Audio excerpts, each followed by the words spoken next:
How's everybody doing? We're getting ready to get started here. Got a big subject we're going to talk about tonight. We're going to talk about John Gray buying his wife a Lamborghini, but there's so many other implications from that. So when everybody gets on here, I want you to share this. We're on YouTube live, as well as on my Facebook page, Coach Renz. We're going to do some sharing real quick. But I want to, for the blog talk people, give me a few minutes here to get started. I just really want to break this thing down today. And there's so much more we can learn and come to greater understandings concerning this whole issue here and what the real issue is and what's really going on. I'm going to give you guys some history on Mr. John Gray that many people don't really know. It's things from my past, things that I know from my own personal experience. And this is not, won't be anything that's made up experience. It's my own personal experience with the gentleman, with people who are close to him, who were close to him. I mean, I say they're close to him now, but people who were close. So make sure y'all share this video, share it all over the place. Let's get some more people on here. Definitely gonna do some question and answers. Definitely gonna hit some certain things when it comes to financial matters. I mean, because this issue with John Gray is, other than it being a massive leadership issue, this is also a financial issue.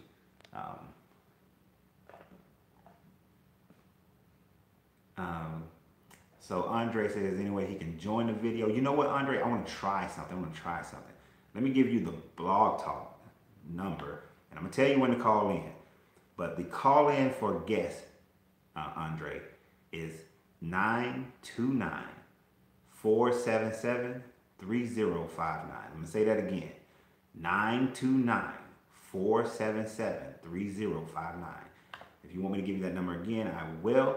Let me do some sharing real quick.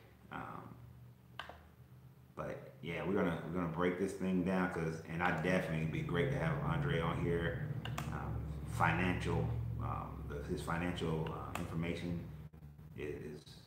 would be very, very helpful in this conversation.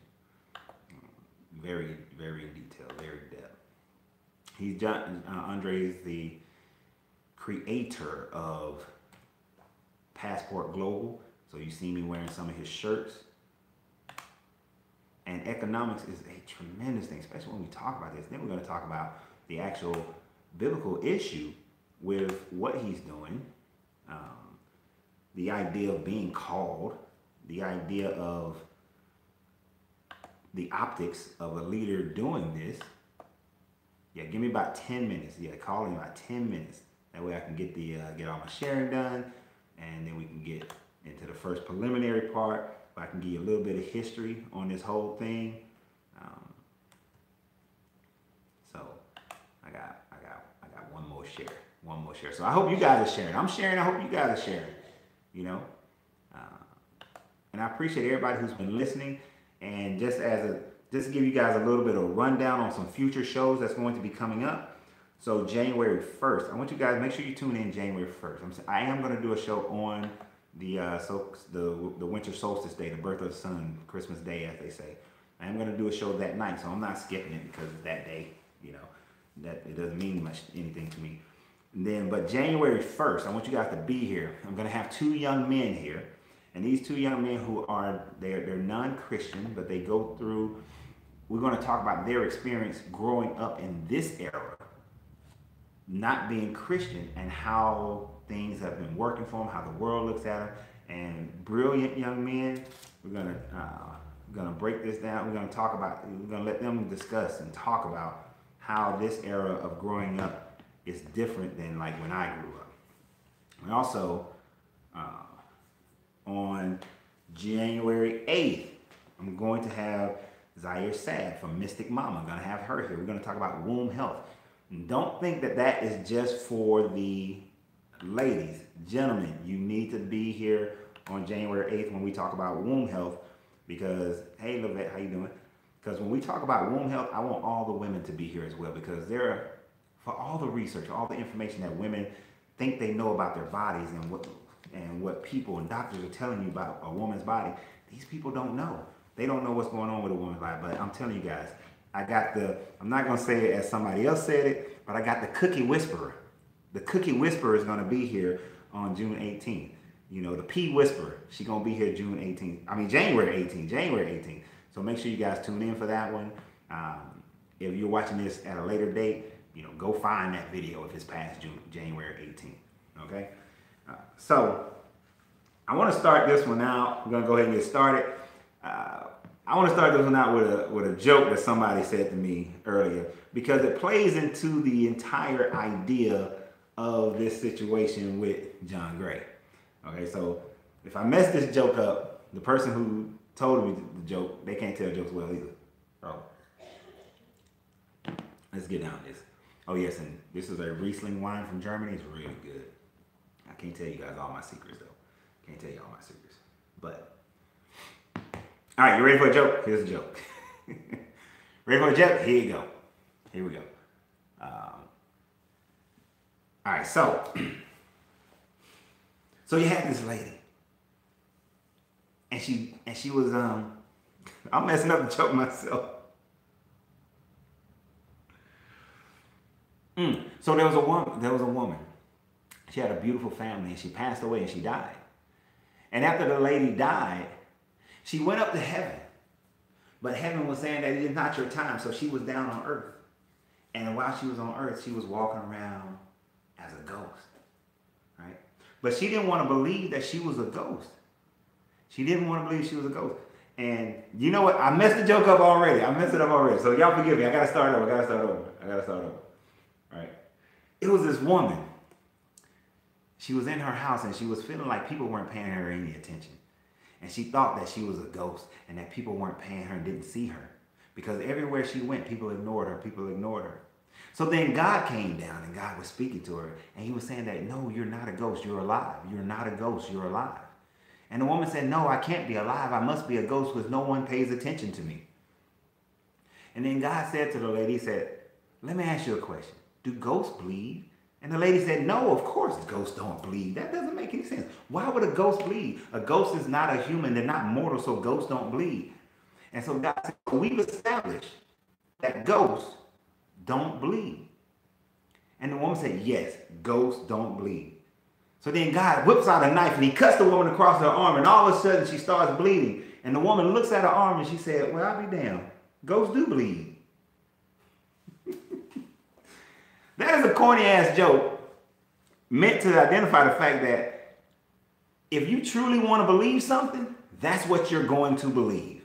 No matter what kind of evidence or proof or anything that is given to you, if that's what you want to believe, that is exactly what you want to believe. And the reason why that joke plays for today, if you like that joke, give me a heart, thumbs up, whatever. I know it's corny, but I don't care. But give me that, because when we get into a portion of talking about John Gray, and him buying his wife a Lamborghini, and the irresponsibility of that, and the looks, the optics, everything. The fact of the matter is that his supporters, his sycophants of supporters, regardless of what they know, they still will change the picture, change the narrative to fit what they want it to be. People will always change something to fit what they want it to be. Now, let me give you a little bit of historical information from my perspective of John Gray. My first encounter with John Gray is not of recent times. It was actually way back in 2008, 10 years ago, is when my first encounter with John Gray. The Ray, I know that, I know it's corny, don't worry about it. You'll be all right, You're going to use that joke though. So my first encounter with him was back in 2008. And in 2008, when I first met him, it was because I was dating a young lady. I'm not going to say her name because I'm not going to put her out there like that, because she's going on, she's married, almost had family and whatnot. But I was dating this young lady who he used to date, right? And we met, and he invited us to come to his comedy set. He was a Christian comic back then. So John Gray was making his way as a Christian comic back 2008 and earlier. So he wasn't pastoring, he wasn't preaching, he was a Christian comic. And, you know, he was talented. I thought he was funny. You know, he made some good jokes, right? So we went to his show. That was my first encounter with John Gray. My second encounter with John Gray was 2 years later.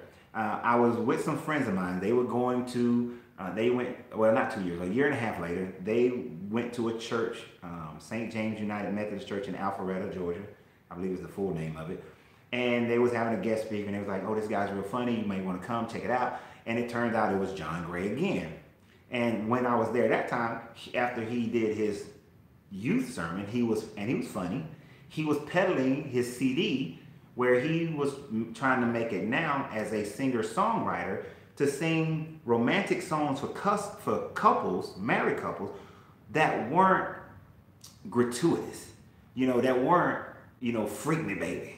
That wasn't let me lick you up and down. It wasn't that kind. He had, and I bought the CD, and the CD was good. It had really good songs. There was one song, What Happened to Iris? That song was, I don't know why it was funny to me, but it was a really good song, but it told a really good story too. But he had some really good songs, and actually, a couple of those songs when I got married in 2010 were on my little marriage CD. So he was making his way as a singer-songwriter at the time. The man is talented. He can sing. He has charisma to keep you captivated. And along the way somewhere, he realized that those were good talents for pastoring. Now, he was already in the church.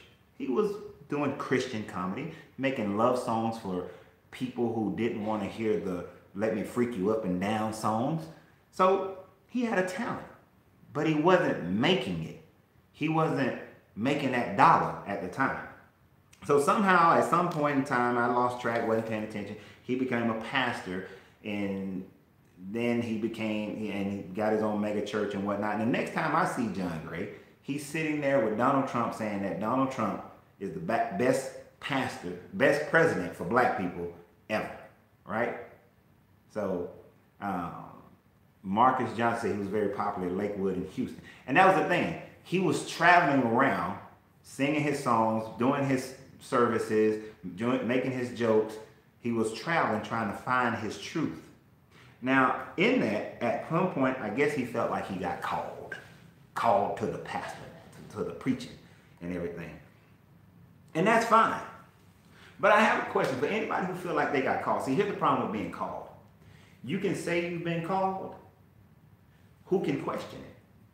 No one can really question. It's the same way that if a person says that they're feeling pain, nobody can tell you, if you're having back pain, nobody can tell you the amount of back pain that you're actually having. That's something that only you know. Nobody can tell you how much love you have. That's only something you know. Nobody can tell you these things. So when somebody says, I've been called, nobody can question it, really. But it's easy to say it. Now, the way that you do question if a person has been called to the pulpit is in their actions, is in their ability to lead, is in their statements that they make, the way they live their life. Those are the things that tells you whether or not a person has been called. And plus, those are the things that tell you whether or not a person believes what they claim to believe.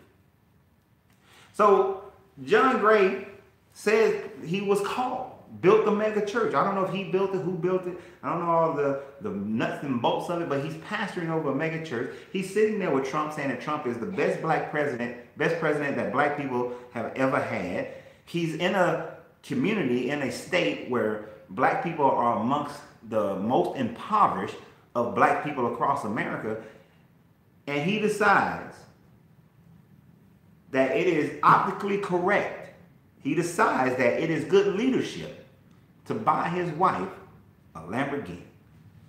A car that he can't get in himself without rolling into it. How you doing? How's everybody doing? A car he can't roll into. He decides to buy his wife a car that goes at such speeds that she will never be able to drive the car to the fullest potential of the car. He decides to buy her that car. He decides to buy her a car that when she pulls up to the church, that more than half the people at the church are barely getting to the church in whatever car that they can, and the car is probably near repossession, right? So Victoria says she met him at the same time he was doing comedy, so that's another person who validates that, that was his history. All right. Hey LaDon, how you doing? Um, yes, he rolled into it. I'm just saying. I saw a guy at the gas station. No, I saw a video. It was a video of a guy at a gas station. He had a Corvette, and he was like 300 pounds. He had to scooch, scooch, scooch, and then roll out the car. That's ridiculous. So he got a car for his wife that he can't get in comfortably. The car has no practical use. Now, I'm not mad at any rich person who buys that type of vehicle, right? I'm not mad.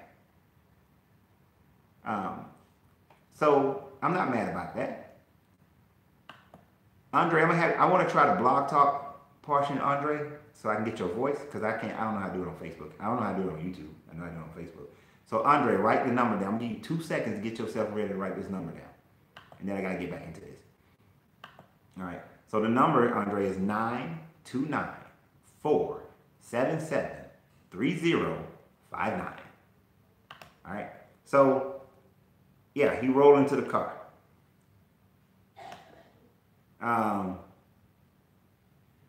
Tim Ford on Facebook says that it was given to him by Ron Carpenter to clean up racist remarks he and his wife made against black folks at the church. All right. Even if it was a gift, not all gifts should be accepted. Because one thing about leadership is that you have to concern yourself with optics. Now, I was in the Marine Corps. And one of the things about the Marine Corps, the higher the rank you have, the better accommodations you usually have. But even when that is going on,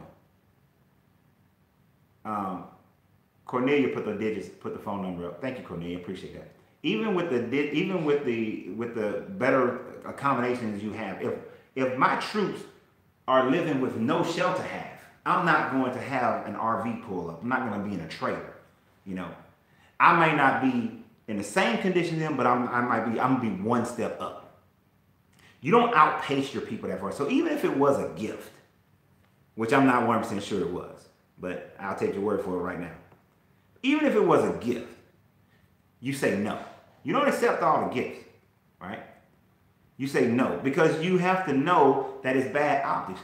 You are telling your parishioners a few things, and I'm trying to let Andre get in here because Andre is really good with the financial aspects of it. I mean, I got notes all down here, but Andre's notes is like much better than me. I don't have any problems saying when somebody's better. And he's probably going to cause me to skip to parts that I wasn't ready to get to if he figured out how to call in. But, oh, wait. Who's Coach Renz?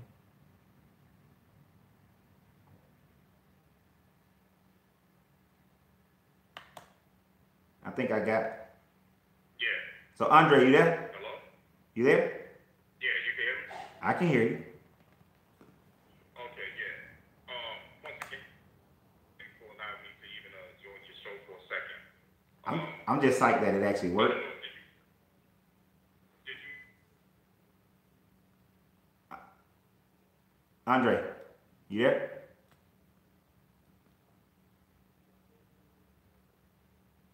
Hello? Okay, I got you. Now, look, hold on for a second. Can everybody hear Andre? Because I know it's kind of low. Say something, Andre. Okay. Yeah, can you hear me? I can hear you. I just want to make sure everybody else can hear you. Yeah, let me know if everyone else can hear me. They say barely. So y'all give me 1 second on the barely. Okay.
going crazy stuff. We gonna make it work.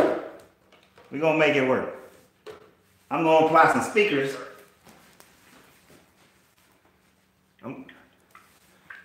We're gonna apply some speakers to all this. Cause I wanna make sure you guys can hear Andre. So I apologize for the delay here, but I wanna make sure everybody can hear very well.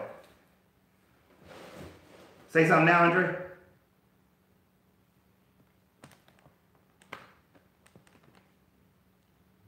Andre, you there? Can you hear me? Say it one more time.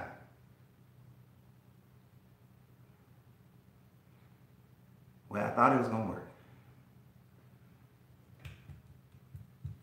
I'm trying to apply some speakers to it.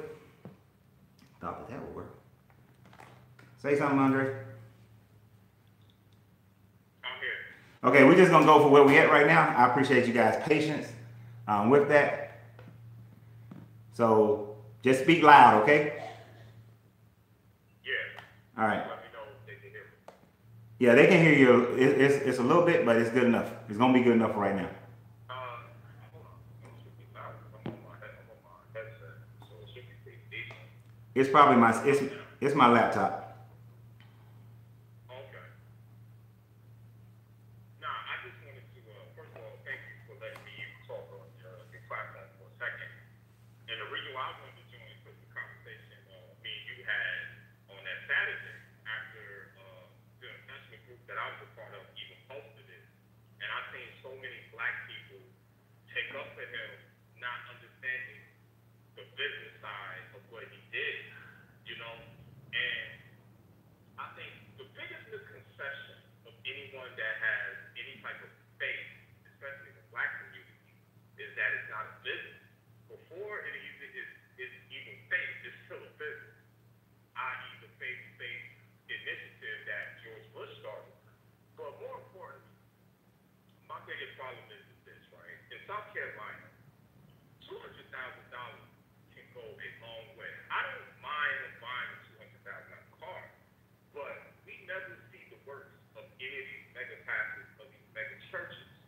And I read an article about a year ago which was showing the disparity between pastors' income or their net wealth in comparison to the net income of their parishioners. Right. And when I say it's something like 400% different, I mean, that's astronomical. You know, when I remember Creflo's dollar was like $82 million to his $24,000 per capita of his parishioners. That's ridiculous. You understand? Yeah. And I haven't seen Creflo's dollar put a doorknob on a person's house. So when you look at all these things, and then when you did the video talking about, and then he said something very disturbing to me. He was like, and I'm cutting checks for my kids to go to school. And I'm just like, that has nothing to do with the dynamic of what people are questioning you about. Because personal responsibility is my biggest thing. With wealth being calcified the way it is, we're back to what we call the Gilded Age. Since the Robert Baron wealth has been this much unequally distributed. And for a man who claims that he's on God's side, he loves God, but we never see none of it. Told you on Saturday. Whenever someone questions these mega pastors, right, about this, that, and third, they never show a tax return. And I'm not saying that it's not business, but don't tell me you're getting this money from these revenues from your jobs or your businesses and do not produce these businesses. Right. You understand where I'm coming from? I'm with you. And if you remember, in 2008, 2010, when Creflo's dollar, what's the other dude that died? Eddie Long. From World Champ. Eddie Long. Eddie Long and right, Eddie Long and CDJ, when the government was after them, when that senator had called them out, none of them. Now CDJ claims he owns this business, that business. None of them will produce their tax return. Right. Why? Because none of them are getting money from these so-called businesses. That's just a fact. Now. And for anyone that's like, I seen him Mark, exactly. You don't know after the church. You don't know after the service he met those people. Look, y'all better get my money back. Y'all are crazy. Well, That is a sickness. let me speak with you on that part. So like, when I used to be married to this one Christian woman, and I would join her at her church, you know, out of respect and everything, right?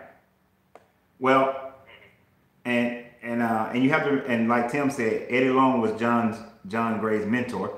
The thing about it is, so this pastor, like once, maybe twice a year, he would call somebody up to the front, and then he would say that God has put on my heart that you're in financial need, which of course most people are. And then he would ask the church to give to that person. And then everybody, all these people would parade up and they would give him that money, right? Now I used to sit back and like everybody else, of course you wish that that was you, right?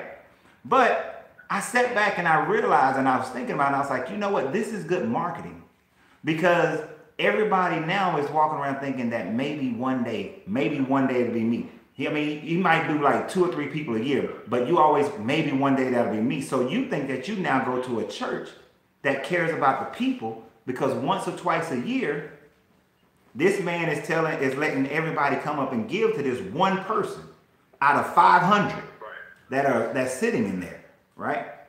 And I realized that was good marketing, because that next week, he'll always talk about, you need to sow an uncommon seed into the church. You need to sow a seed bigger than you've ever sown if you want to get God to bless you and whatever you're doing and return that money to you, pressed down, shaken up, and overflowing. And the thing about that overflowing, and you know how they say that, right? And the thing about the overflowing is this: when a person does get up and they talk about that, the only thing that's overflowing is the fact that nothing is ever overflowing. They're just getting enough to pay off, to keep them from getting kicked out, to keep them from losing their house, to keep them from something like that. When the fact of the matter is, if you want to believe that, if you want to be a Christian, okay, be a Christian. But don't just give your tithes and then ignore the rest of the book. The book tells you that you're supposed to do many businesses because you don't know which one is going to succeed. It tells you the story of the talents, and the one that is said is the greatest of the servant is the one that went out there and tried and double, triple the money by putting it out there. But instead, he is creating a condition where people just sit there, pay a tithe, and then expect some fairy dust to fall on them and make money instead of using their talent. And the one thing I don't fault John Gray on is the fact that he used his talent as somebody who's charismatic as a comedian, who can sing, to build a church. And the fact of the matter is, the root money came from the church. The root of his money comes from the church. And if you believe in the Bible, it says that the fruits that you produce comes from the root and are still attached to the root. So for all his parishioners who saying, oh, he had businesses, he would have never had those businesses without the seed money from the church that he collected over the years. Now you are now I know people hear this from me all the time, but I want them to hear this from you, Andre. If a person use seed money from one organization, what do they owe the organization that they got the seed money from? Do they owe them a Lamborghini? Do they owe them watching their wife drive up in a Lamborghini while they getting off the bus, while they trying to share a ride and they can't pay their bills? And do you still make the idea that, go ahead.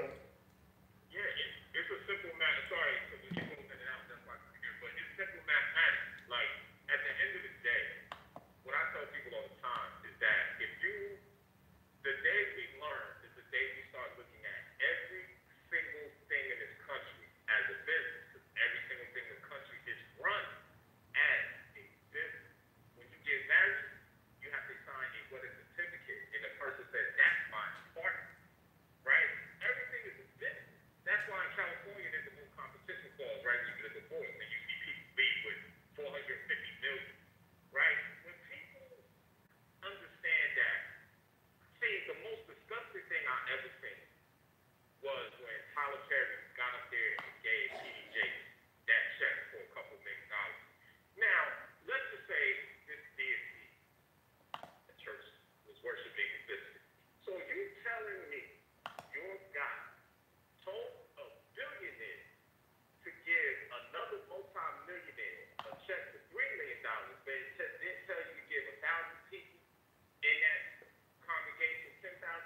Right. Pay their student loans. Right. Pay off their credit card bills.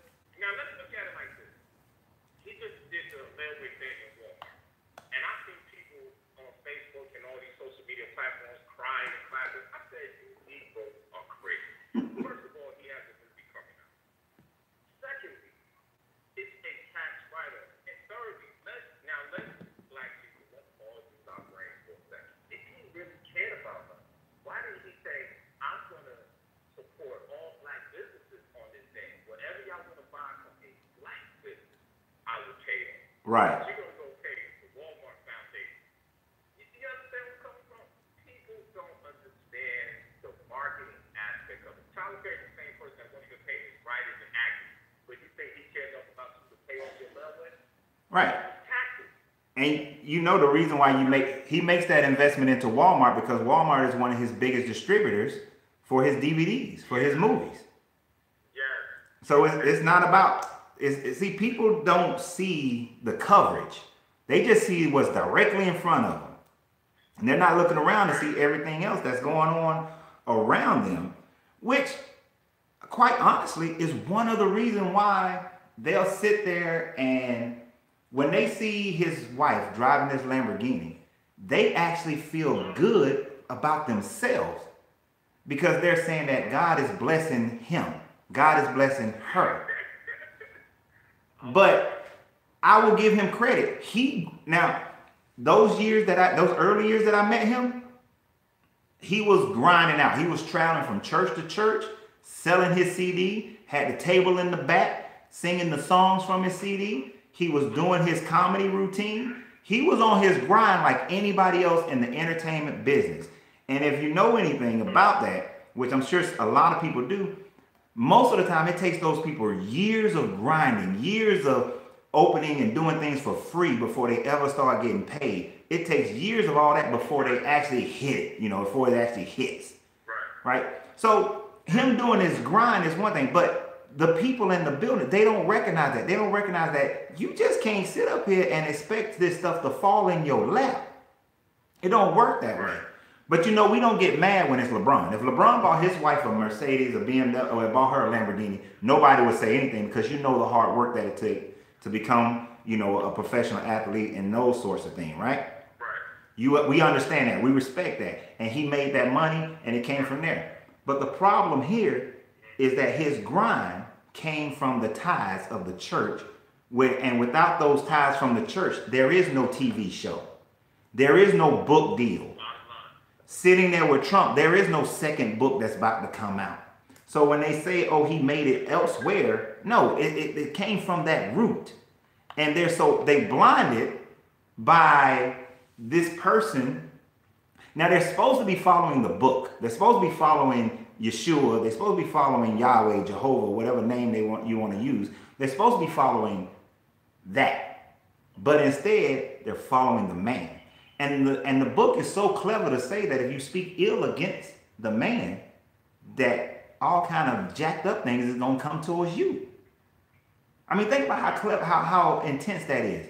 The pastor can do wrong, but you still can't say nothing bad because it comes. Even though there's some parts about correction, but it says don't speak against the pastor, the man of God. I mean, I can't tell you how many times when I was a kid, I was told, don't speak against the man of God. I'm like, but the man, which, and let me take you there. If you look at his statement, his first statement, he said, being a pastor is what I do, but I'm a husband. Being a pastor is my job. That in itself should tell you, because now I have met many pastors, have worked with many pastors who believe and were fully engaged in the fact that they said they were called, right?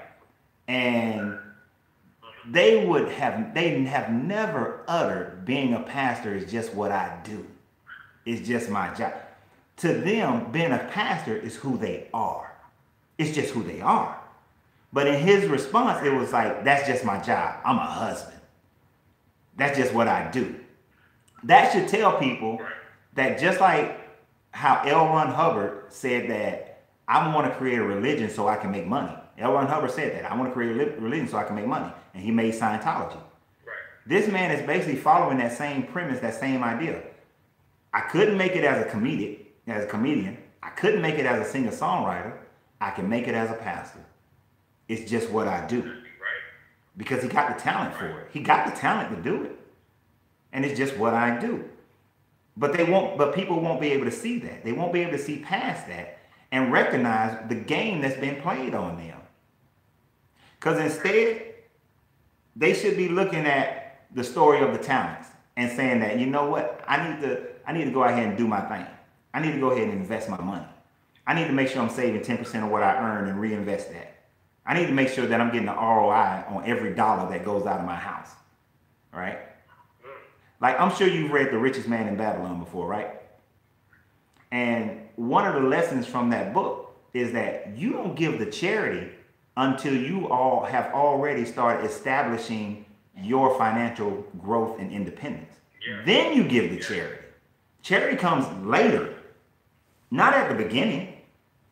Charity is not how you get there. You got to put in the work and the effort. But they're blinded by that. And it's killing the black community. It's killing it. I'm going to tell you something. I'm going to show you something that's even crazy, right? Let's look at how legacy and wealth works, right? So if anyone studies Darwinism or the Rockefellers, right, those guys didn't like each other. But one thing they did once a month, whether it's Vanderbilt, J.P. Morgan, Rockefeller, and all these people that were the balance, they met once a month in an undisclosed location and talked about two things. Mm-hmm. Who has more and how they're going to be elected. Right. Carnegie Hall. This is how you got NYU, Columbia University, New York State Public Library, Rockefeller Center, because they said we're going to be our dominant after our death. Now let's look at this. We don't have a triple $8 memorial library. We don't have a John $200,000, right? Think about it.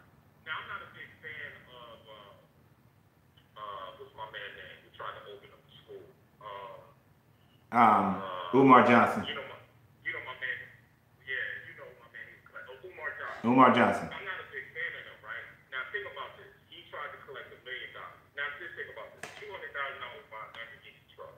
So if these people was real serious about legacy and wealth, you're talking about 5 pastors alone who can open up enough businesses and franchises that can employ black people. When you go to McDonald's, you see Spanish people. When you go to Dwayne Reed or what's that, Walgreens, you see Indian people. None of these people are black. They don't hire us. So you can take that type of finances. Listen, buy your wife 5 Lamborghini trucks, but why don't you own some type of fast food restaurant where you can employ the parishioners that actually go to your church? Mm-hmm. When I was a little kid, my mother went to a church, and they actually had a meeting for about a month, and they were going to open up 2 McDonald's. So they raised, at the time, you come up to 8, so they raised $250,000, which in today's budget is about which is about $2.5 million, right? Right. Guess what? The woman ran away with the money. The woman ran away with the money. They were going to open up 2 McDonald's so they can hire high school kids that go to the church. So as soon as they get out of high school, they have money to go to college, which makes sense. Makes sense. Let's take that same model and go into today. If you add John Gray's salary, the other dude from Baltimore, then you add Credible Johnson, then you add Stevie Jakes, right? Imagine, or Omer from LA. Now think about it. He owns the Great Western Forum where the Lakers used to play, right? Now you put all of those salaries together.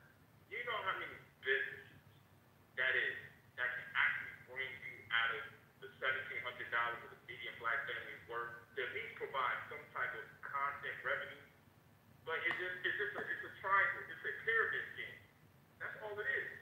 It's Powerball. You come into your building. You hear your season is coming. You hear your prayer. You put the bread in the basket. You go home hungry. Right. Because the bread is in someone else's basket. Every time. You know what I'm saying? And it's just simple. It's just simple mathematics, man. If that's the case, I want all you ladies to join the Amish with the financial living and political side. Y'all want to give y'all money, right? It's crazy to me. And in 2018, if we're not smart enough yet to see why that if you go to an Arabic neighborhood, it's not poverty. If you go to a Jewish neighborhood, it is not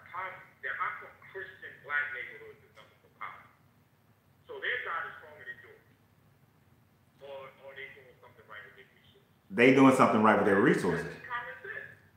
There you go. I mean, because you're right. Because like, And on that note, let me go work out. all right, I'm gonna hit you with a base. I have to work out, but I just want to say that, man, before I leave. And thank you so much for letting me in on your platform again. Keep everybody in the chat. I'm gonna watch you while I work out. all right. I appreciate it. Thank you so much, Coach. Thank you, Andre. And we're going. Now that I know how this blog talk thing, I'm gonna get some speaker system going so we can get some loud conversation. I appreciate you. Yes, sir. Thank you. All right. Thank you, Andre. All right. So I appreciate Andre for being in there. I know I saw people. Some people were making statements and other questions and whatnot. So we're gonna continue on. Like Andre took me all over the place in my notes that I got right here in front of me. But let's piggyback on some of the things that Andre was saying. I mean, if you think about it, good leadership in the church. What should that look like in the black community? You know that your community is suffering, but you're so used to the same thing of selling the people hope every year. We're coming to the close of 2018. Last year, this time, pastors were telling their parishioners, get ready for 2018. 2018 is going to be your year. God got all kind of blessings for you coming in 2018. You know, they probably have some slick little slogan that rhyme with 2018. I'm sure they're working on their slogans for 2019. You know, 2019 full of steam or something. That was one I made up earlier today. I'm sure it was something like that was going on. Excuse me, something in my eye. But they're working on their slogans for 2019. And all these people will buy into, okay, 2018 wasn't my year, but you know, I wasn't as obedient. You know, I didn't pay all my tithes. I didn't go to church every Sunday. I didn't do.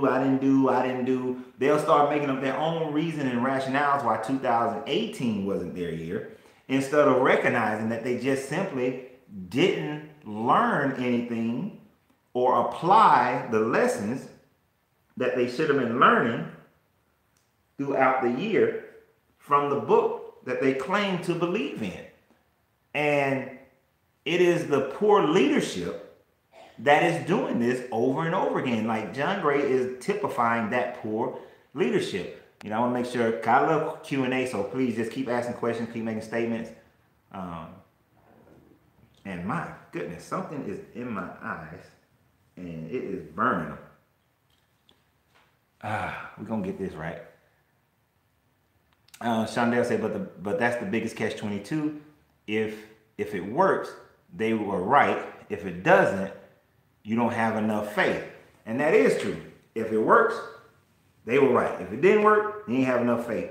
I knew people back in like the early 2015s, 14s, and they started businesses. And they grind. They went to classes, they got coaches, they did everything they needed to do to get themselves prepared for their business. Then I saw them grind and hustle their business. I mean, staying up all, late at night, going to meet vendors, going to meet people, working their business, going to networking events, doing everything they possibly can to build their business, right? And their business began to pick up through that year. Now, of course, they were Christians and they gave all the glory to God. But I sat there and I was like, okay, let me ask you a question. If God built your business, then why did you have to do any of the work, right? Because you were supposed to do this business the previous year, but you didn't do the work, so nothing happened. But this year you decided to do the work and everything happened for you. Everything moved. And of course, those who are at the deeper people was like, the ones who were stuck in it the most were like, oh, well, I didn't have enough faith the previous year to do it, but I had enough faith this year to do it. But at the end of the day, it was still you having to do the work, right? And yeah, people like to say faith without works is dead. And it is. But let me ask you, here's the thing. The Indian guy has no faith in the Christian God, but he does the work, and he has the 7-Eleven, he has the gas station that you keep going to. The Asian guy doesn't believe in the same God that the Christian believes in. He believes he's either Buddhist or he's Hindu or Confucian or Taoist or something like that. And yet, he owns the beauty supply store. He owns the Chinese restaurant or the Mandarin restaurant, the Japanese restaurant. He owns the food takeout in your community. and he's still making his money and taking it back to his community. His sons and daughters, they come in, they build a business, they keep going. They don't have faith, but they doing that work. They don't have faith in the same God you do, but they doing that work. You build a business, your business don't work because you ain't doing the work. Like, I know a lady, she has a good little burger joint, but you wouldn't know it exists. It's behind the corner. It's hidden. The signage is not bright. She does no social media marketing. She does no other kind of marketing. She's just waiting for people to just find out. If it wasn't for the fact that her husband was footing the bill, she'd be out of business, right? So how does faith, so faith without works, yeah, but works work by themselves. You don't need faith in a God to do work to build a business. I was having a conversation about relationships, right? Relationships is work. I told you guys many times before, I used to be with a young lady who used to always pray that God make the relationship sweeter. And I used to always, after she finished praying, say, well, what are you going to do? Because you can pray all day, but if the next day you come home and you got every reason, rationale, and belief that you ain't going to do, you don't want to take a walk, you don't want to go out, you don't want to dance in the middle of the living room, you don't want to make love, you can keep I don't want to, and keep praying to God make it sweet, but you don't want to do the work. When all you got to do is be intentional upon doing the work. If you're intentional upon doing the work, no matter what the category is, if you want to save 10% of your money, if you're intentional every week, every month of saving 10%, 10% gets saved if it becomes important enough to you. So when people say that they have this faith, but they don't do any work, but I see people doing work who don't have faith, and they getting theirs. They getting it. They having it. But the church will convince you otherwise. They'll convince you because that's their money. As long as they can keep you in a status of hope, of wanting, of wishing, of treating it like it's the lottery. I mean, think about how many people every year they go put money into the lottery. You know, they put $1,000, $2,000 every year into the lottery and never win. 20 years go by, they've been putting $1,000 every year into the lottery. What could they have done with that $20,000? If you save $1,000 a year and you have $20,000, what can you do with that $20,000? That $20,000, and you've been going to the SBA or some other organization that will support your loan, could be the seed money you need in order to start your business, right? Like if you go to the SBA and you go through their program, I think the SBA supports like 75 to 80% of your loan. So then you only need like a 10 or 20% down payment for the other remaining 20 to 25%. And that 20,000 would be that seed money that you need. But you've been playing the lottery for 20 years, giving up your $1,000 a year. Or you've been going to the church every year, you've been giving up 10% of your income, and let's say you make $50,000, you've been giving up $5,000 every year. If you have been saving that $5,000 for 10 years, you got $50,000. You go to a bank and you've been going through SBA classes. Now you got $50,000 seed money. You've been working on your business. You got your business plan. You've been working with an SBA coach, or you've been just doing your thing. You got $50,000 seed money to get that loan, and then you start your business, and then you learn the marketing, you do the grind, and then 10 years later, you got a multi-million-dollar business. You are 20 years, and you got a multi-million-dollar business. And I know some people will say, man, 20 years, that's too long. Brother just came by my store. Used to own a Chick-fil-A down the street.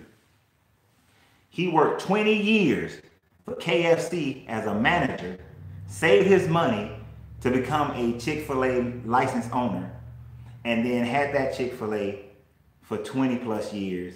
And now he's in his 60s and he's chilling.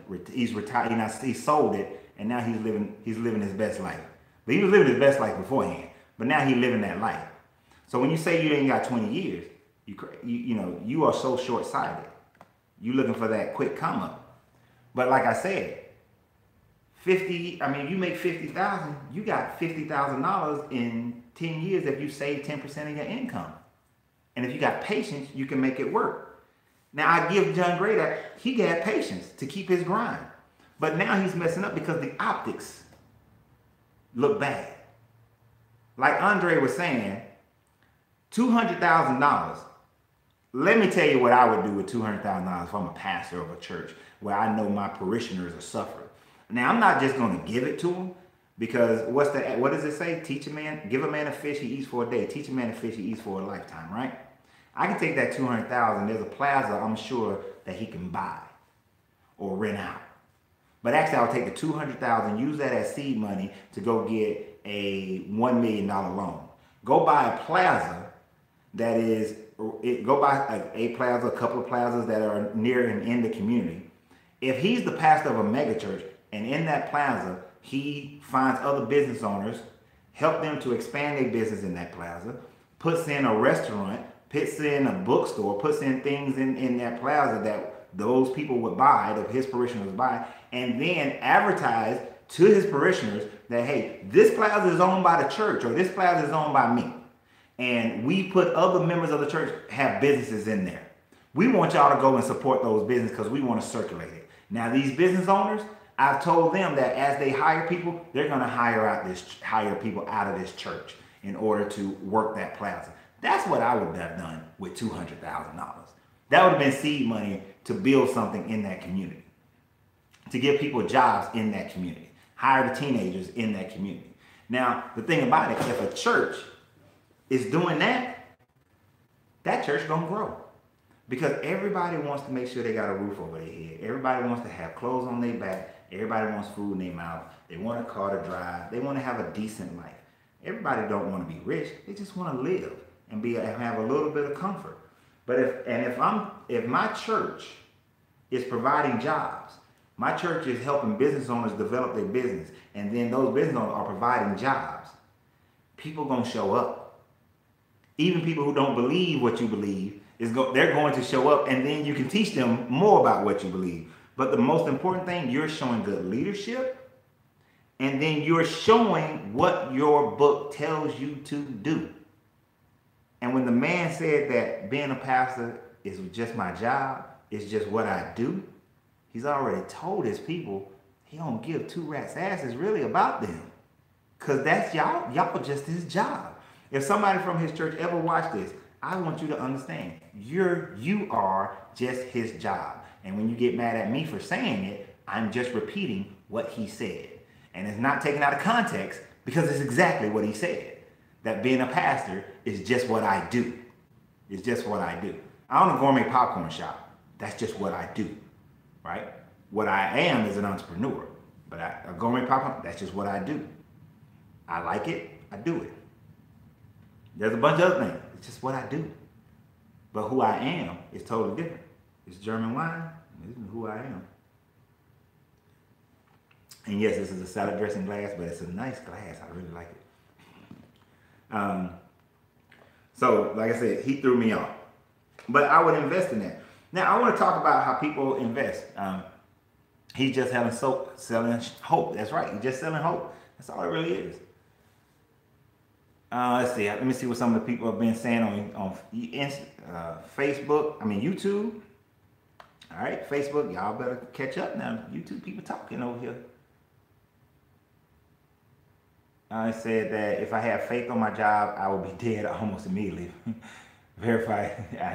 Yeah, certain jobs, just walk by faith in your job. You're going to die. Church should have endowment set up, use the interest to earn. Church should have endowment set up, use the interest to earn to help their members. He's just selling hope. Liquor is quicker. It's quicker than wine. It's fine. But you're right. A church should have that. But here's the thing about it. Let's be real. Most people are afraid to do anything for themselves. Let's just be real. Here's the reality. Most people are just too afraid. I was watching this show called The $1 Billion Buyer. When I'm just doing tasks, I'll listen to a business show. I really don't watch other shows. I watch business shows. So The $1 Billion Buyer, and he said something in like 2 episodes ago. And what he said was, he was talking about the guy who owns Landry's. He owns the Houston Rockets now. He owns these the Golden Nugget Casino or whatnot. He was talking about when he was opening his 3rd restaurant, it was all credit card debt. all credit card debt. Now I want to know how many of y'all will be willing, you got good credit, to amass as much credit as you can to start a business. Because the thing about the restaurant business, restaurants are one of those businesses that banks do not like giving money to until you are well established. When you're first getting started, and mind you, he said his third restaurant, he had the max credit card debt.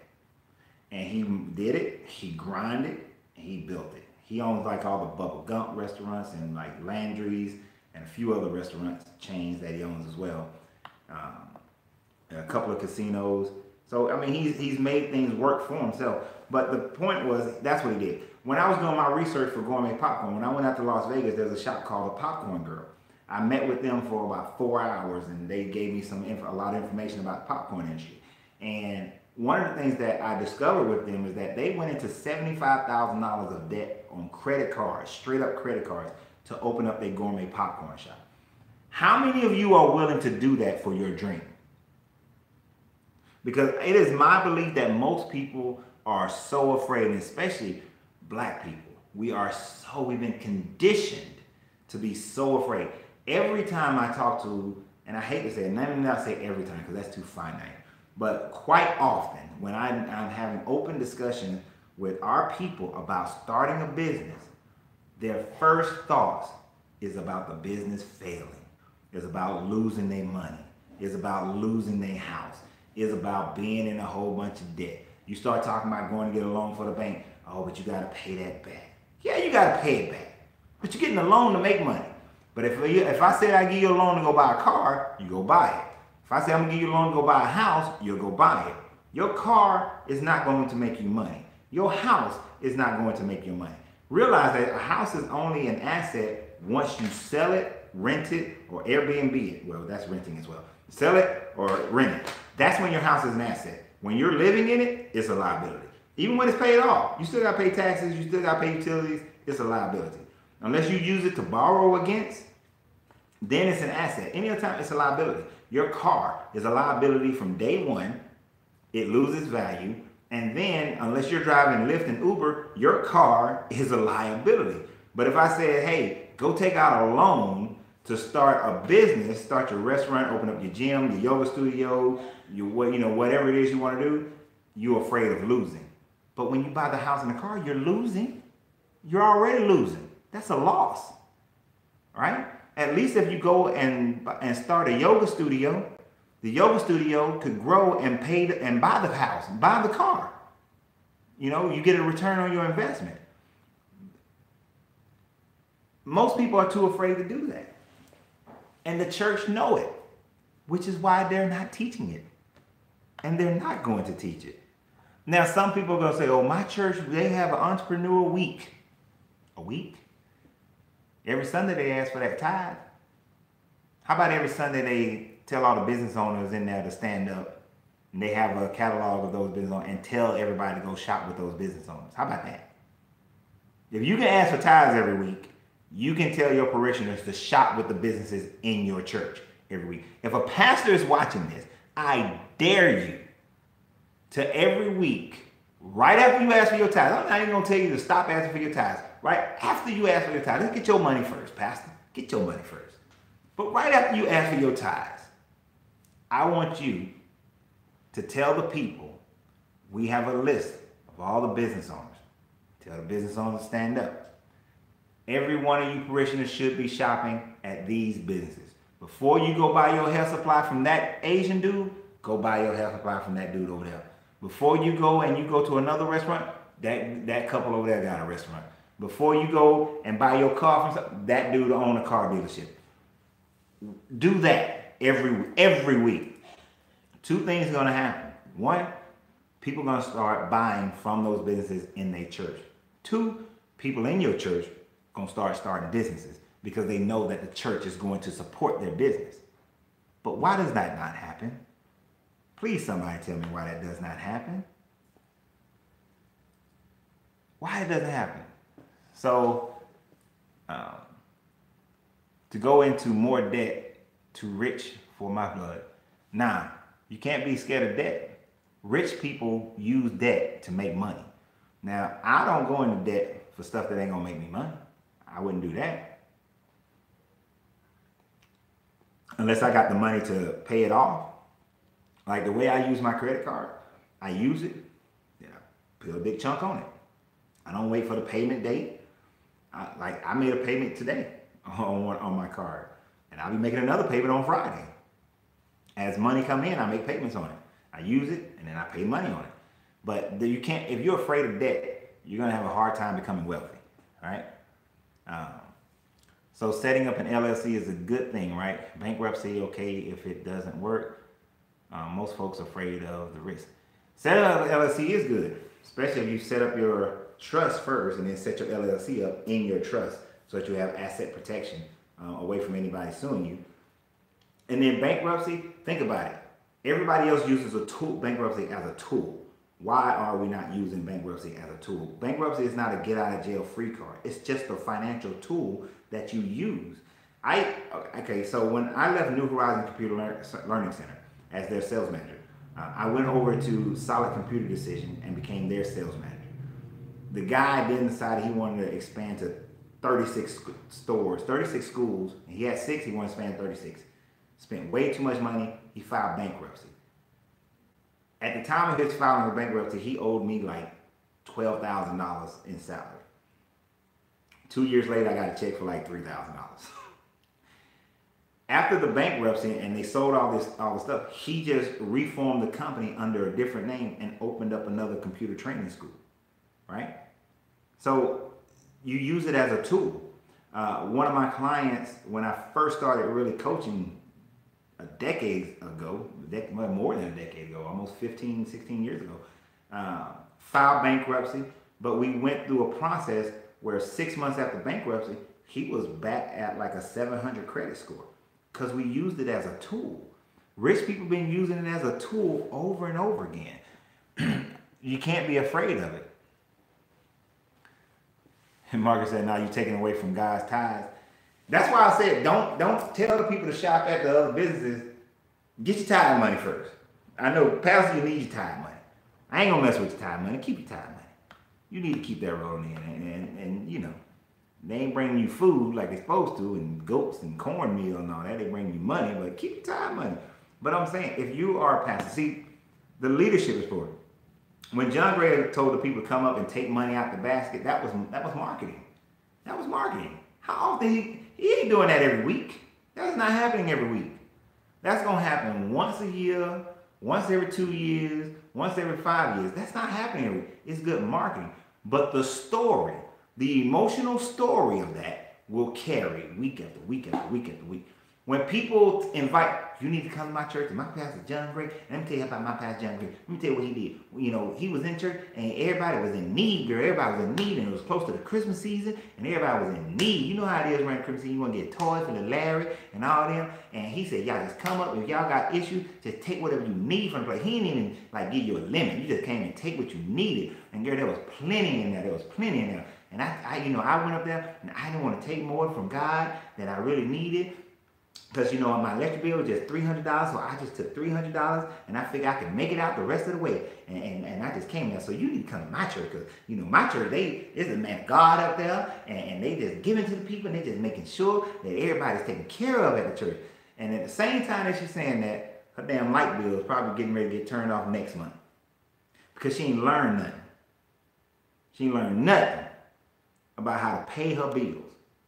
About paying her bills before she go down to the corner store and buy some cigarettes, before she go to the grocery store and buy a whole bunch of junk food that she don't need, before she go and buy the outfit to go to the New Year's Eve party. She ain't learned nothing about that.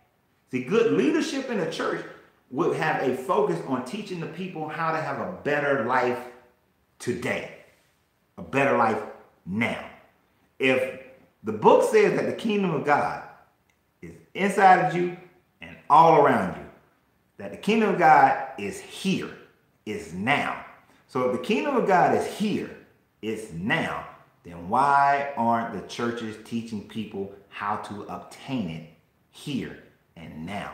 If the people from the church are supposed to be lenders and not borrowers, which I'm sure you guys have heard that many times, If they're supposed to be lenders and not borrowers, why are they borrowing? Why are they in debt? Why are they in so much poverty? Why? Why is it that tax season is Christmas to them? You should be pissed if you get money back in your taxes. Because all that means is that you gave the government, for most people, it means you gave the government a free loan. Because I think, I gotta look at my Pub 70, but I think the child tax credit is gone, or earned income credit is gone now. So, yeah, child tax credit is still here. I think earned income credit is gone. I think this is the first year that there's no earned income credit. So, or last year was the first year. I can't remember exactly. But, I think last year. But anyway, somebody correct me on that one in the comments. Fact of the matter is, those kind of things are gone. If you're getting taxes back, that means you gave the government an interest-free loan. That's what you gave them, an interest-free loan. So you should be pissed, all right? You should be. If I don't break even or owe money, I feel some kind of way. Now that a lot of the tax benefits are gone, I feel some kind of way. Beforehand, I felt great because I was getting money that shouldn't be getting. Well, that was just, it not shouldn't have been getting, it's just credits that you can get. The money goes from the church to the bank, which lends the money to investors that buy up the neighborhood. That's right. Because if they taught us, we wouldn't need hope. You're exactly right. You wouldn't need hope. And let me tell you something about, so Hotep family said the money that goes from the church goes to the bank. All right. I did a video about this a while back, and maybe it'll be a video that I put at the YouTube video version. It'll be a video you can click on at the end of this. But the Freedman Bank. I want y'all to research the Freedman Bank. The Freedman Bank, it was the Freedman or Freeman Bank, but I think it's Freedman Bank or Freeman Bank. It was set up as a bank for the former slaves after Civil War. It was a bank for them to put their money in. It was a bank set up in their communities. But the problem with the Freedman Bank is that they took the money from the slaves and only gave loans to white people.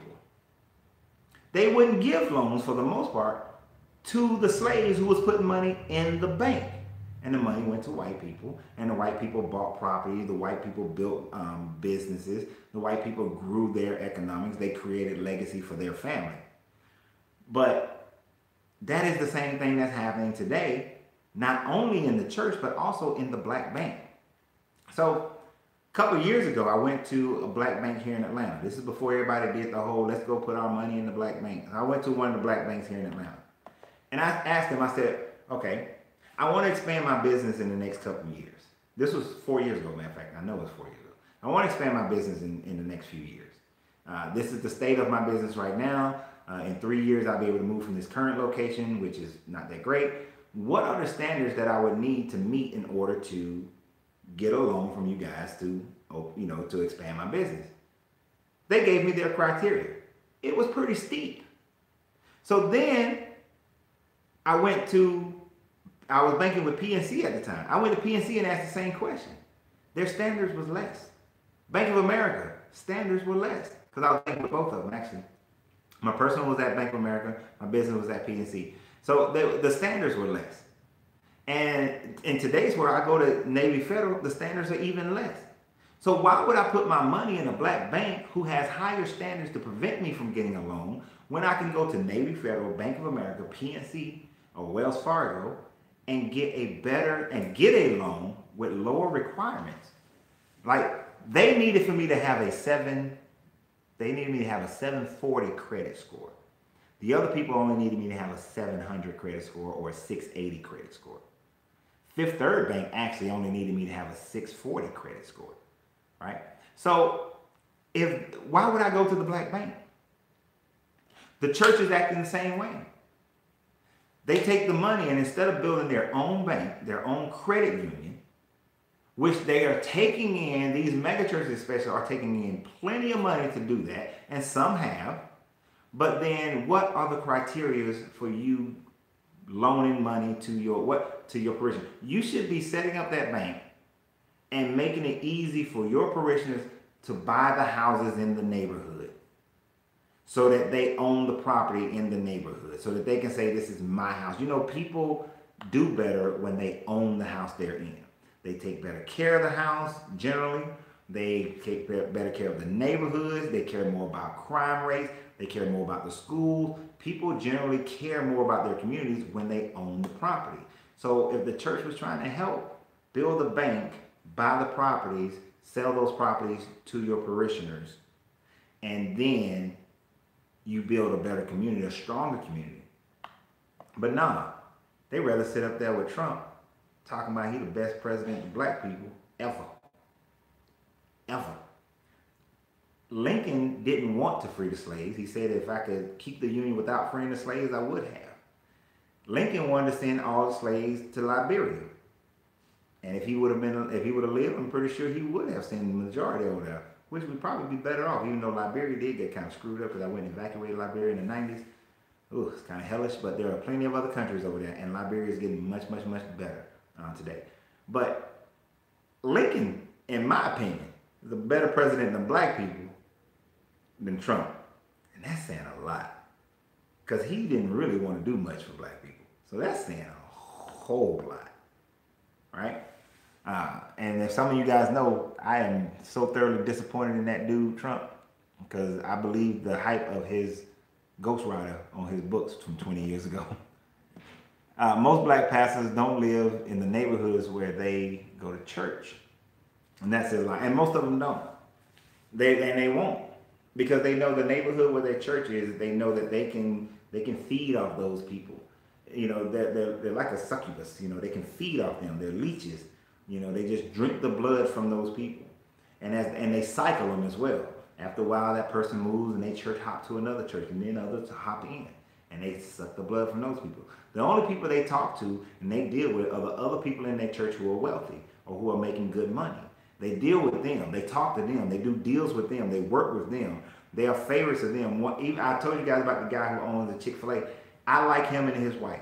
Nothing against them.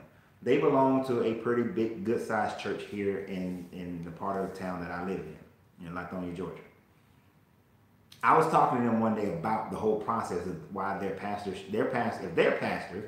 you know, and actually I had talked to their pastor, their associate pastor, and I talked to them about the program that I just said about supporting the black business in your congregation. And he was like, well, the pastor do. He talk about that. I said, really? He talk about that? I said, really? He does that? I said, let me ask you a question. Does he do that to you? He was like, yeah, he does that to me. He's always telling people that I own that Chick-fil-A and that people should go down there. I said, what about the hairdresser, the plumber, the electrician? Does he do it to them? He was like, well, you know. I said, be honest. He only does it to the ones who are making really good money, have a good brand, and pay a lot in tithes. And all he can do is just look at me because he knew what the truth was. He knew what the truth was. He could not answer that question. And he would not answer that question because he knew the truth was it was cliquish. The pastor's only putting up there the ones who make that $300,000 a year, that $200,000 a year, that $100,000 a year. He's only popping those people up because those are the wealthier ones he can strut out in front of people and say, look how God is blessing them. Those are the ones he knows that if the church needs $10,000, he can get it from those people. You know, if he can't get it by saying that sow an uncommon seed, he can get it from those people. And that's what John Gray grew up in. Because John Gray was in this area. He was all over Atlanta. He was up at St. James, where I know that pastor up there, he's a cool guy. I like him. But he's a finance guy. He's hanging out with them. Somebody said that he was under the tutelage of Eddie Long. You know, he learned the game. But he's missing the leadership. You don't buy your wife that car, man. Sorry. That was bad optics. And even if then you don't say that your money didn't come from the church. The root of your money came from the church. And if the root is from the church, then the fruit is from the church. Whatever you parlay it into, like, as I build more businesses, I will know where the root came from. I know where the root came from. And that root started long before the popcorn shop. I had other businesses, and I've been transferring money to grow into the next one. So I know where the root comes from. Hotep fam said, let's say that the church do invest in the community. The feds may get involved because a church is for nonprofit. How would you handle that situation? Glad you asked. Let's toast that question. That's not a delay tactic, so I can consider my thoughts. Because this was a question every time I would go to a pastor, and I would talk to them about how to do this in their church. So, really the only way that well, it's not the only way, but the most efficient way for the church to do this is to also set up a for-profit version of their church. So you can have Berean Church of God under your 501c3, and then you got Berean Church of God LLC. Berean Church of God LLC is the for-profit version that pays taxes and do all the other corporate filings, take minutes, and do everything that they're supposed to do as a good corporate citizen. So you can do it under that one, under that, guys. And what that, the LLC can still take a loan from the 501c3, right? Now it has to pay it back plus interest, or actually, if they did like the Ethiopian churches do up north, well, I ain't gonna say just up north, I was up north the first time I saw it. The Ethiopian church gives a loan to the corporate side of their organization, but they pay it back, and it's a non-interest payment. They don't have to pay any interest on it because it says that, the book says that you're not supposed to charge interest to one another. So they pay it back as a non-interest, all right? And they don't have problems with the federal government. As long as the LLC is paying taxes, the federal government is not going to care. Be a good corporate citizen is all you really have to do. All right. The other way that they could do it is if they did it under their nonprofit. They bought a plaza, started a business, whatever, and then all the profit is donated to the church. Rotates back and donates. It takes some good accounting work to do that, but you donate it all back to the church. And really you're just cycling that money. It's almost like money laundering in a sense. You make a profit, but then you donate it, you give it to the church as a charity. You make a profit, give it to the church as a charity. And you can cycle your money over and over again that way. Taxes, no, that's bad in the church.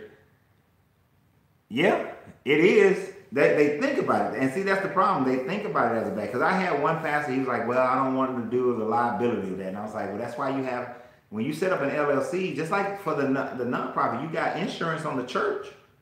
If somebody slip and fall in the church and there's some negligence, you got insurance. You have your business, the church has a business, you're going to have insurance on that as well. So there's no liability.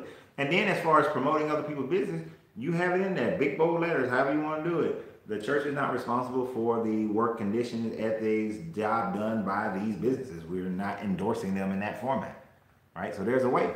See, the church, they just don't want to do the work. That's all that comes down to. Don't want to do work. And people like just sticking to the status quo. Stick to the status quo. They don't want to do it. They don't want to see what is changing. And here's the thing. I did a video a few years ago, about 4 or 5 years ago, where I was saying that if church pastors don't start changing their message, they're going to lose their parishioners. And we're going to talk about, and on January 1st, when I have these two young men with me, they're going to be here live. And we talk, that's one of the things that the messaging is changing for the young people, It's changing for people my age and older as well. But more and more people who are in their 20s and 30s are not staying with the traditional church teachings. And 5-6 years ago, I told pastors, if you don't start changing your message, you don't start doing something and providing for the people and setting up situations where they can grow in this earthly realm, in this physical form, they can start having some heaven on earth, you're going to start losing them. And, back then I should have went ahead and started the Temple of Wisdom. I should have started it back then because I probably have like a big building by now because people, they're hungry for it. They're hungry for something that's going to be different, but that hunger is still built on this hope, but they're hungry for it. They want something different. She said, just like the Trump Foundation that was just got forced to shut down. Exactly. Trump Foundation I saw that as a blurb, but I didn't read it, so I don't know enough about that one to really speak on it. I just saw that it got shut down. I don't know why it got shut down. But with that dude, I'm pretty sure it's probably some kind of tax evasion issue or trying to hide some money or something like that. Thank you for appreciate you for tuning in, Shondell. You have a great evening as well. But yeah, I mean, it's like there are ways the black church could help develop the black community. But they're so used to being sold and told what to do and how they should do it. And they've been doing the same old paradigm over and over again. I'm telling you, the main reason why I'm setting up this Temple of Wisdom is to change the process. I don't have to be the dominant force. My thought process is this. If I build it big enough to scare the hell out of the churches, they'll change what they do. And they'll change how they do it. And I was telling a friend of mine earlier today, I think Christianity in the black community got somewhere between 50 to 100 years of life left on it. I think it's dead in 50 to 100 years. Could happen sooner. I think in 50 to 100 years, black Christianity, it's a dead thing. Too many people under the age of 30 are walking away from Christianity. Now, I think they need something that's really teaching them how to develop their communities better. Some of the things they're gravitating towards is pretty much Christianity 3.0, Christianity 4.0. But I think they need something spiritual that also requires them to put forth the work. So I give it 50 to 100 years, and that's the purpose of the Temple of Learning. That's why I do, I do these videos for that purpose. Somebody told me I need to go get a real job. I thought owning my businesses was one, but I guess not. But yeah, a little personal stab there, but I don't care. Let's see. Let's do some Q&A for a few minutes before I call it a night, guys, because we got some work. Like, hey, you got to be on your grind. You got to be on your grind. Right, as much as I like those church folks I grew up with, I had to go live and be free for about 5 years now, and I can't go back to that either. I'm with you. It's not something for me to go back to. Can't deal with it. You got to be bold in it. And that's why let me get a little shameless plug here. So I told you guys January 1st, gonna have these young men here. We're gonna talk about how young people are, what's their experience not being Christian. How things have been, especially over this holiday season, right? With all the holidays, Kwanzaa, Christmas, Hanukkah, Saturnalia, Winter Solstice. I'm pretty sure there's some more holidays going on. New Year's. We're gonna talk about those things. And then on January 8th, we're gonna be here with Zaire Saab. She is the womb whisperer.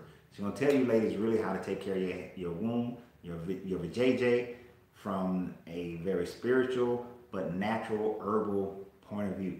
All those herbal teas you guys seen me drinking on these last month plus, she makes the herbal teas from Mystic Mama. I love the one that's Vitality. Get your life right, tastes great, but Vitality it really gets everything going. Gets everything going. Like it. You gotta get with that one. Some of y'all caught that, some of y'all didn't. But I'm changing the Alchemy Tour of Life. I'm going to change it. I changed it already. The Alchemy Tour of Life, I'm going to make it a one-day event. A lot of people contacted me and said that 3 days they couldn't really handle 3 days. 3 days was too much. So I'm going to make it a one-day event. We're still going to go heavy into credit. When you walk out of there, you're still going to have the DIY guide. You're still going to have my book that I'm finishing up. You're still going to have all those things. But we're going to do it one day. We're going to do a one-day intensive. So go, and it's $98. Go to CoachRenz.com, the store, and sign up for your city. But now, here's the deal, guys. I need a certain number of people signed up for each city to make sure that the event goes off. So don't wait till later to sign up for it. Sign up for it now. If you know you're going to be in Chicago and you want to do it in Chicago, do Chicago. Sign up for it today. If you're gonna do LA today. If you're gonna do Houston today. If you're gonna do Atlanta today. Because if there's not enough people by a certain time frame before each one, I'm just not going to do that city because it's just not, you're just telling me you're not interested. And I listen to the market. Whatever the market tells me is what I listen to. It's not about me, it's about you guys. So if you don't want me in a certain city, I won't show up. And that's cool. I'm not gonna be hurt by it. But I put it out there. Go to coachrenz.com/the-store and sign up for your city. And I'm gonna say this: if you don't have $98 for a one-day seminar, one-day intensive, you need to find $98. Because if you're an adult and you don't have $98, just so that you can get all the DIY credit information and the wealth building information, you need to be there for that. Because an adult who doesn't have $98 to better themselves, you have a problem. And we need to fix that. We need to work on that. We need to work on it. Our people can't get ahead if we're too afraid to spend the money on something that betters us. We have to better ourselves. That is the whole premise of the Temple of Learning, Temple of Wisdom. I'm gonna call it Temple of Wisdom. Temple of Wisdom is that we have to better ourselves. This alchemy tour of life is about bettering your life.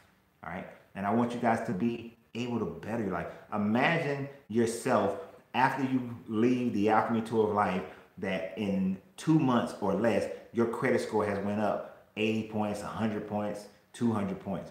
Imagine now you have an ability to start, you have the roadmap to be able to get ready to start your business. Imagine your house, right? Your household has more peace in it. You and your relationship is better. You know how to manifest and think through things in such a way that it begins to materialize as you do the work. So you need to be there. This thing is the best pricing it's ever going to be, because after 2019, it will change. It will change because my life will be much busier. So it will change. So if you don't have $98, you need to be there. You need to go ahead and find it and be there. You need to figure it out. Because the ROI on this is way more than the 98.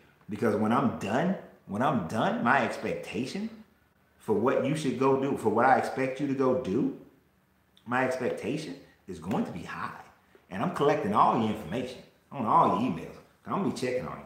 And I get on folks' nerves. Ask anybody I coach. They'll tell you. I'll be like, dude, for real? For real.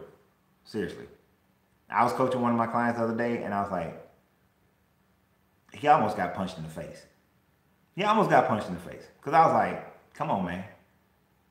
You can't claim to be one of my folk, and you ain't getting it done. Because you about to get punched. I told him, I said, I'm about to hit you in your throat. Because, I gave you the roadmap. You get the work done. So, and you got to show up there. Now, there was a question. I saw it. It said something about business. Let me get back to it. Marcus says, when starting a business, do you look to fill a need or something you are passionate about? Hell, either one. Either one, really. Be honest with you. It depends on you, though. It depends on you. I know most people say, go and do your passion, and if you do it, and if you something you can do for free, then you'll make money at it. That ain't true. That ain't true at all. That is not true. My passion is doing this, is talking. And I started doing this back in 96. I didn't make no money. I wrote a book in 2001. It made a little bit of money. But I knew what my talents were, and I saw gaps in the communities. I saw gaps in economics. I saw a mall that didn't have anybody selling sunglasses, watches, or candles, so I set up 3 kiosks. I don't even wear a watch. All right? I'm blind as hell. I need glasses with medicine in them, so I really don't wear sunglasses. But I do like candles, though. But I saw a need. I feel that need. I put $8,000 a month in my household, what I was paying myself, and we're talking 1999, right? Popcorn. There's no big 3 in popcorn nation that's national. Most cities have their own little shop, if they have a shop at all. I see a need. I saw an opportunity. What I'm passionate about is teaching and talking and just business. I love business. You know, I would, for me, like I made a couple of big sales the last couple of days. Kind of excited about that. I get excited about the sale. So I get excited about accomplishing the business, and then once that high go off, I need to go and accomplish another one. So it could be, if you see a gap and it happens to be something you're passionate about, great. But I've seen too many people force their passion into an overcrowded market and they lose. Like, oh, you cook so well, everybody, that should be a restaurant. They go open up a restaurant, but it's 15 other Jamaican restaurants. It's 5 other soul food restaurants. It's 10 other burger joints. And then you put it in a location where you're going against big dogs and you don't have the marketing. You ain't done the marketing to really like carve out your niche. You haven't really done the evaluation of your product or your service to know how to put it in front of people the right way. You don't know, you haven't focused, where's people's attention at? Who are your clients? Where are your clients? Are you working it on multiple platforms? It's so much involved in it, but just working your passion, that ain't enough. You gotta have both, really. You gotta be passionate about business itself, and then you gotta fill the gaps. Fill the gaps, find the gaps. Now, of course, I would need a hell of a lot more information to really break it down. Hotep family, we are, and I am in that number who left. Are you going to put any kind of rights on the Temple of Wisdom? If not, it's a good idea to call a place if it opens one. Put any rights. If you mean like trademark it and copyright, yeah, I will do all that. Hey, will you be attending Kevin's event this summer? Kevin's event this summer. Are you talking about the one in Vegas in March? I have to look up the information to see when it is.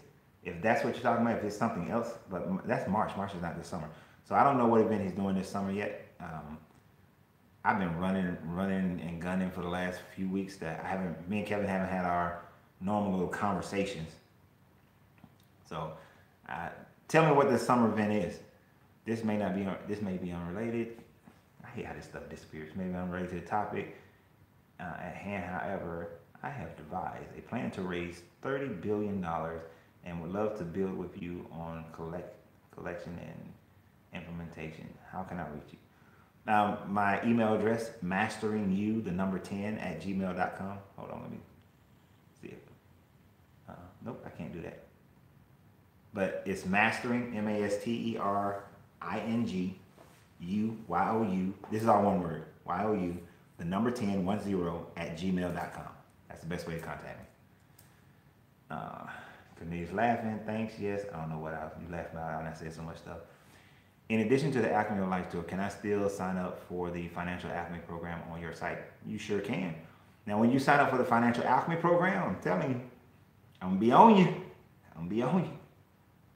As soon as we start working together, I'm gonna be looking for you to get things done. Cause see, so one of my clients called me was it this morning or this afternoon? I don't know. It was today. So I put him on a roadmap to double his income based on his life. Okay, doesn't work for everybody. It doesn't work for everybody.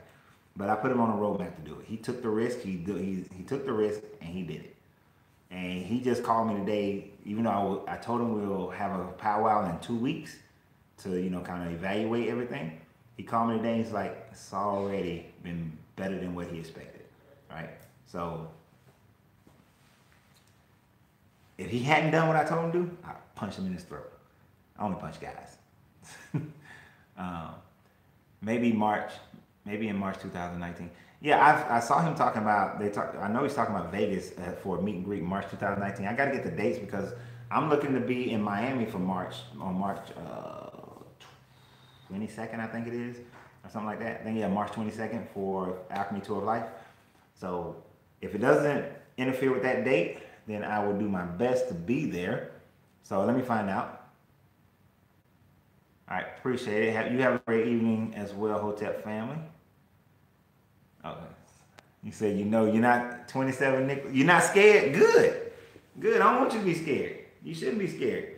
Because all it is about bettering your life. Like my Financial Alchemy program, it's just about you bettering your financial life And when you bet, it's amazing how when your finances are in order, like so much stress leaves your life. And then when you have the opportunity, when you can see a pathway to having whatever it is in your life, it's just such a better life. And one person I was just talking to recently, and I was showing them, I was like, look, you about to retire. There are so many places in the world with the amount of money that you're making that you can live twice as well as you live now. And just having that conversation, it opened their eyes to, oh dang, I can go live in Costa Rica. I can go live in Belize. I can go live in Jamaica. I can go live in the Bahamas. I can go live in the Virgin Islands. I can go live in all these other beautiful, warm climated places and actually my money go much further. You know, sometimes people just need a little nudge to think about things like that.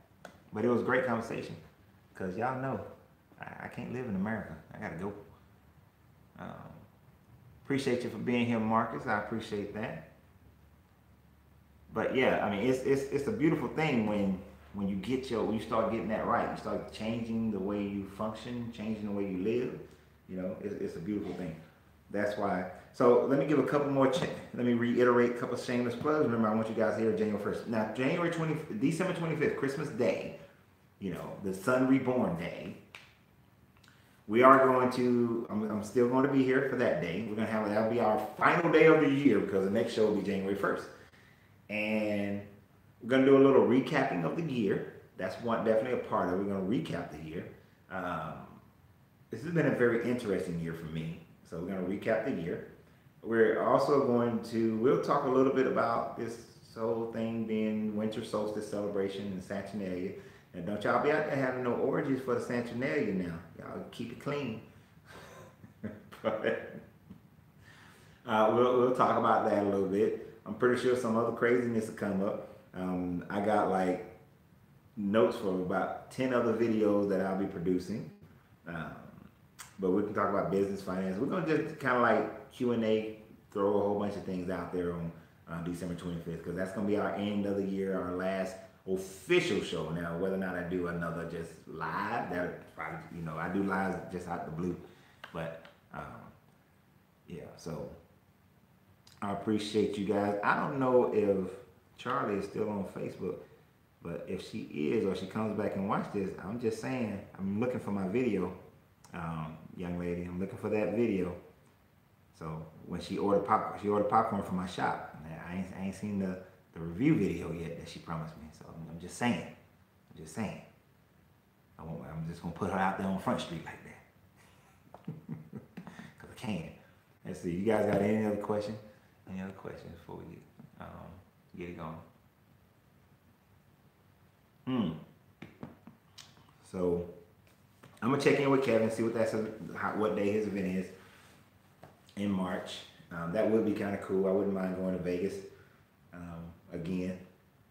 I like Vegas, and plus the Alchemy Tour of Life is going to Vegas as well. I think in May is when it's going to Vegas. I want it to be warm, but not blazing hot. But definitely, guys, sign up for the Alchemy Tour of Life. I'm telling you, it's gonna be an intensive. You will get some Q&A time, so you'll be able to ask questions and everything. And when you walk out of there, you're going to be armed with the weapons. And like when you leave, I expect certain credit things to be done. They'll be done as you leave. Like you will be asked to bring your credit report or have it digitally.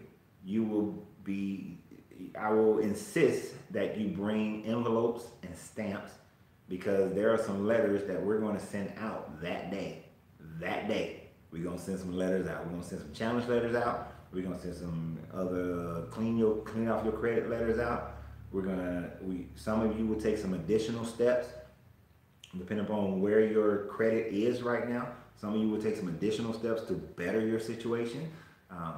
Everybody's going to have some homework of different industries to look at to start building, and then have pathways and change.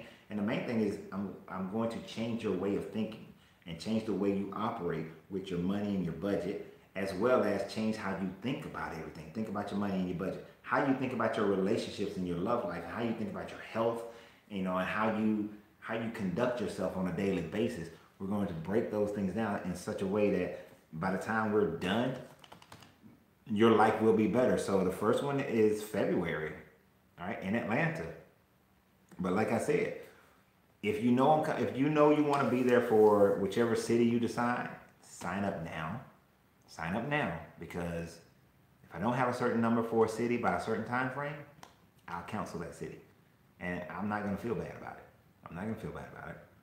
What you're telling me is that it's not that important to you. And like I said, for everything, and I keep saying this, for everything, you got to realize everything in your life, everything that you do is because it's important to you right now. It is important to you. I appreciate you guys being on this podcast show right now, because what you're telling me is that being here is important to you. And I'm honored that spending this time with me is important to you. Now I want you to think about something. Some of you guys have a husband, some of you guys have a wife, some of you guys have a boyfriend or a girlfriend. The time when you don't spend time with them, you're basically telling them they're not that important at that moment. And you keep putting them off, and you keep putting them off, thinking that you'll get to them. You'll get to them. You're telling them you're not that important to me. When you say that you want to start a business, but you keep putting it off, it's not that important to you. When you say that you want to build your credit, it's not that important to you because you keep putting it off. But if your job told you that you got to come to work or you're going to get fired, you show up. So tomorrow, today's Tuesday, tomorrow is Wednesday. You're going to get up when that alarm clock tells you to and go to work, whether you feel like it or not. Unless you got vacation time or sick time, you're going to work because it's important to you. But mainly, as well, there are immediate consequences. Stop waiting for the consequence to happen before you take action. See, your relationships don't have immediate consequences, so you delay it. You procrastinate on it. You think you got time. Let me hit you where it really hurt. Your health does not have immediate consequences. So you gain 40, 50, 60 pounds this year. It happened slowly. You didn't see it happening. You grew out of one set of pants. You was wearing them size 12s or size 10s, size 12s in February last year. Along come May, and now you're in a 12, and then along comes August, and you're in a 14, and along comes, October, and you're in a 16, and then here's January, and you're like, oh my gosh, I'm an 18. If you went straight from 12 to 18, you'd been like, you'd have cut it. But because it was that slow progression, you didn't notice, you didn't say nothing. And your health wasn't that important because you didn't realize the slow progression of it. There are so many things in your life that you're losing out on that's dying because you're not making it a priority. So I want you guys tonight to sit down and really be honest with yourself. Write down what's important to you. What is really, really important? What is your priority? Now this is almost like making a goal list, and there's nothing wrong with calling it a goal list. But write down what's really important. And the easy way to discover this is think about your week. Where do you spend your time doing? How much television are you watching? When I'm working, I have a YouTube video playing in my ear. So I get about 6 hours of YouTube going on because I'm working while I'm listening to a lot of business stuff, right? And some spiritual stuff. But that's important to me. So right now, how are you spending your time? That's one indicator as to what's important to you. It's the way you spend your time. The people you spend your time with, those people are important to you. Where you go, that place is important to you. When you establish these things that are important, that you say that you get the balance. This is why I'm spending my time. These are the people I'm spending everything with. These things are important. But now you say over here, these are the things that are important. But the times are not matching up. So your mission then is to make your time match up with what you say is important. And if it really is important, you'll figure out a way to make it match up. You'll figure out a way to make it match up. You know, I'll tell you right now, dating is important to me. So I make sure I make time for it. Being considerate and courteous to the person I date, I make time for it. I do it on purpose. I put certain things on a schedule, right? I'll contemplate, like, how long has it been since I kissed her? Oh, it's been 3 hours? Oh, that's way too long. Let me go get this woman some sugar. You know, I will purposely go do those things because it's that important. She tried to get out that car without me opening the door. Oh, we got some problems. Get back in the car, woman. Because it's important that I keep the habits going. Because if you stop, then all of a sudden a year goes by and it's like, oh, damn, you don't open the door for me no more. You don't care as much. You see what I'm saying? In the same way, like this right here, it didn't sneak up on me. I knew when it was happening, but I didn't make it important. It wasn't important at the time. It wasn't important at the time. Having some massive back problems, so this wasn't important. And I'm talking about like massive. Y'all don't know, there was plenty of times where I was sitting here and I was in so much pain because my back was more important than this right here. But now my back is about squared away, so this is important. So, you know, that's y'all mission. I need you to write down what's important to you, what you say is important, then write down how you spend your time and what you spend your time doing and who you spend your time with. And if they don't match, then you need to reevaluate. All right? So that's your mission. And I look forward to everybody meeting me at the Alchemy Tour of Life. I look forward to every city going off. Great. And I'm going to tell you, I'll go ahead and tell you guys the magic number. The magic number. Because I'm not looking to make some kind of big profit or nothing like that. That's why it's only $98. Right? And that's why for most cities, I only need 10 people. I only need 10. That's it. Just 10 people. 10 people. That's it. 10 people is a minimum. I get 10 people, I'm there. 10 people sign up, we there. And actually, if it's just 10, it'll make the Q&A a lot easier. It'll actually make the whole seminar, it'll make the whole process a lot easier. Because with a small group, you can talk, you know, we can dig down into some details, you know. But with a larger group, you know, we still gonna get into some details because most people got the same issues. But we're gonna go ahead and close this out unless somebody got some more questions, any other questions, any last minute questions before we go, or statements, anything like that. You see guys, this whole video, John Gray, dude, you gotta learn better leadership. I really wish the black church leaders would learn better leadership. Those are bad optics by getting your wife. Whether you bought it or somebody gifted it to you, those bad optics. You know, you should have never accepted it. You should have never bought it. And the fact that you said, but I understand why, because you said being a pastor is what you do. Being a pastor is not who you are. And the fact of the matter is, when it comes to leading people spiritually, being a pastor should be who you are. Being a pastor should be who you are. You should be such a pastor that you believe in that book 100%. You should be such a pastor that you get pissed when your people don't understand that the story of the talents is about them going out and building the business in their community and actually controlling their economics in their community. You should be pissed as a pastor when you tell them that Ecclesiastes says do many businesses because you don't know which one will succeed or fail. You should be pissed when your people are getting into debt because they're not measuring twice and cutting once.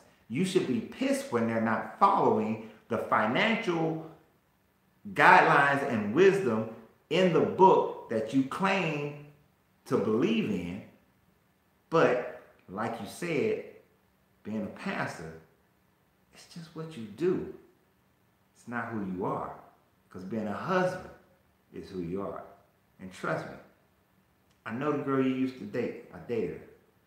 She told me why y'all broke up. She told me the whole deal. I do believe that being a husband is really who you are because that's what you desperately, desperately want it to be.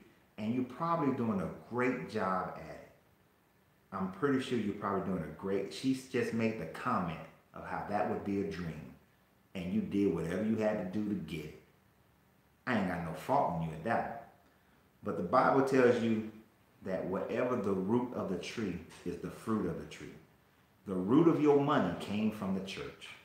So even though you parlay that into other things, that money came from the church to buy that Lamborghini, because you wouldn't have gotten the shows, the books, and all those other things if it wasn't for the tithes that people paid you. And since you have that responsibility, then your leadership should say, baby, I know that would be a dream, but our leadership responsibility says that's bad optics. Our leadership responsibility says that, you know what? Our people in this community are suffering, and we need to do more to help them not suffer. That's what your leadership should have done for you. But being a pastor, that's just what you do. So I appreciate everybody. I thank you all for being here. Remember, you got to free yourself to be yourself, because your greatness is non-negotiable. And go sign up. And I look forward to seeing you guys January 1st and January 8th as well, with my special guest that I'm having for both of those days and everything else. Tour of Alchemy. If you're finding me for the first time, subscribe to my YouTube channel and follow me on Facebook at Coach Renz. But y'all have a great one. Gonna end this right now in 5, 4, 3, 2, 1. Talk to you guys later. But you know I gotta click all these buttons first, so some of y'all gonna be ending when other ones aren't ending, and we just gonna keep ending these shows. Thank you guys. Love you.